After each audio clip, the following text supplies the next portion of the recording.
గూగుల్‌ని ఆంధ్రాకి తీసుకొచ్చింది మేము అంటూ ఒకవైపు లోకేషు, చంద్రబాబు చెప్తుంటే, లేదు అదానీ డేటా సెంటర్ అన్నటువంటి దానికి జగన్ ప్రభుత్వం అనుమతిస్తే దాంట్లో భాగంగా వాళ్ళును గూగుల్ కలిపి ఒప్పందం చేసుకున్నారు. ఎయిర్‌టెల్ కూడా అందులో కలిసింది. అదే ఈ ఒప్పందం అన్నటువంటిది వైసీపీ చెప్తుంది. సరే, ఎవరిది కరెక్టు, ఎవరిది రాంగు అన్నది పక్కన పెడితే, ఇక్కడ వెరీ సింపుల్ లాజిక్ ఏంటంటే ఆంధ్రాకి గూగుల్ వస్తుంది.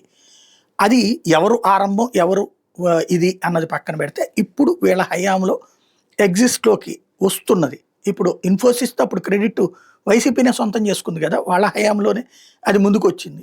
సరే, వీళ్ళు దాన్ని ప్రచారం కానీయకుండా జాగ్రత్త పడతారు. అది వైసీపీ శత్రువులు. అందులో కరెక్టే అది. కానీ అప్పట్లో వైజాగ్‌ను గురించి వీళ్ళు ఏది అమరావతిని హైలైట్ చేయడం కోసం వైజాగ్‌ను గురించి పచ్చి తప్పుడు ప్రచారాలు చేసుకొచ్చారు. అక్కడ తుఫాన్‌లొస్తాయి, వరదలొస్తాయి, నాశనం అయిపోతుంది అని చెప్పేసి. ఏది అమరావతి వరదల గురించి మాట్లాడుతున్నారు కాబట్టి. కాబట్టి ఇక్కడ మనకు నచ్చనటువంటి దాని మీదన విద్వేషం రగిలిపోవడం, మనకి నచ్చినటువంటి సందర్భంలో అపారమైనటువంటి ప్రేమ చూపెట్టడం ఇరు పార్టీలకి ఉన్న జబ్బే. ఈ జబ్బుని పక్కన పెడితే ఇంకోటి 200 ఉద్యోగాలొస్తాయి, 2000 ఉద్యోగాలొస్తాయి, ఐర్లాండ్‌లో లేవు, లేకపోతే నార్వే తోసిపుచ్చింది, తిప్పిపుచ్చింది. ఇట్లాంటివి ఎందుకు ఇప్పుడు అవసరమా? బేసిక్‌గా గూగులోడు వచ్చాడు. విశాఖకి ఒక బెనిఫిట్ వస్తది.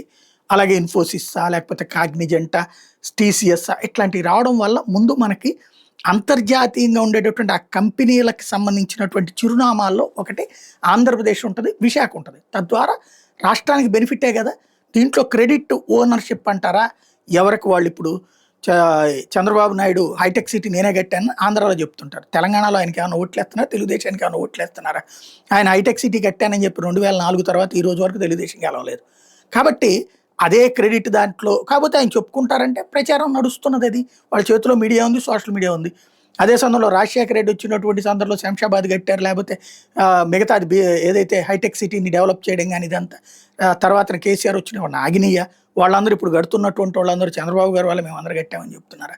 కాబట్టి ఇది తాత్కాలికంగా ఉంటుంది. వాళ్ళని ఎంజాయ్ చేయనియండి. కష్టపడ్డాడు, లోకేష్ వెళ్ళాడు, అమెరికాకి వెళ్ళాడు, గూగుల్ వాళ్ళతో మాట్లాడాడు. గూగుల్ వాళ్ళు చెప్పిన తర్వాత వాళ్ళు అయ్యో ఇక్కడ డేటా సెంటర్ పెడతామంటే మీ దేశ చట్టాల ప్రకారం మాకు కొంత ఇబ్బంది అవుతుంది అంటే, అది ఆయన వచ్చి అశ్విని వైష్ణవ్తో చెప్పడం, అశ్విని వైష్ణవ్ దాన్ని సాల్వ్ చేయడం, మోడీతో కూడా చంద్రబాబు గారు మాట్లాడడం, దానివల్ల కొంత అయిందని లోకేష్ చెప్తున్నారు. గుడ్, క్రెడిట్ ఇవ్వండి. అదే సందర్భంలో మేమున్నప్పుడు తీసుకొచ్చామనేది వీళ్ళు చెప్తారు. అటు చంద్రబాబు గారు కూడా బాధ్యతాయుతంగా ఉంటే కనుక వాళ్ళు ఇట్లాంటి ఇంతవరకు చేశారు, మేము ఇది కంటిన్యూ చేస్తున్నామని చెప్పండి. అప్పుడు రేపు పొద్దున మీరు చేసే పనిని జగన్ కూడా కంటిన్యూ చేస్తున్నాడు అన్నటువంటి ఒక సంకేతం వెళ్తుంది, చేస్తాడన్న సంకేతం వెళ్తుంది. ఇక్కడ అనవసరంగా దీంట్లో ఆంధ్రాని విమర్శించుకోవడం, లేకపోతే ఆ సంస్థను విమర్శించుకోవడం అనవసరం. ఒక ఖచ్చితమైనటువంటి డెవలప్మెంట్ అయితే ఉంటుంది. విశాఖపట్నం అన్నటువంటిది గ్రోత్ ఇంజన్ ఆంధ్రాకి అన్నది ఇవాళ కాదు, మొట్టమొదటి రోజు నుంచి నాలాంటి వాళ్ళని చెప్తున్నటువంటిదే. ఇప్పుడు దానికి లుక్కు బాగా ఎదిగేటటువంటి అవకాశం ఉంది.